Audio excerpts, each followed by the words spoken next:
Viral, cara cerdik pedagang warung Madura antisipasi modus penipuan emak-emak bermasker. Tengah beredar sebuah video yang memperlihatkan momen seorang emak-emak mencoba untuk melakukan aksi penipuan di suatu warung Madura. Mulanya, emak-emak itu mengatakan pada sang penjaga warung bahwa ia ingin mengisi saldo dana sebesar Rp200.000. Ah, isi dana dong. Yang 200.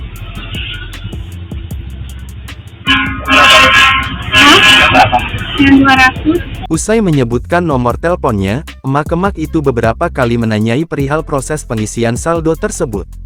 Karena merasa ada yang janggal, penjaga warung itu pun tak menyelesaikan proses pengisian saldo, dan mengatakan bahwa saldo tersebut sudah terkirim. Belakangnya nih.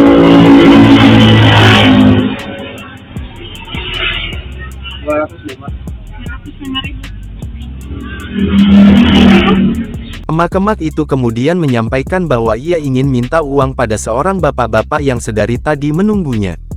Tak lama kemudian, mereka pun langsung tancap gas dan meninggalkan warung.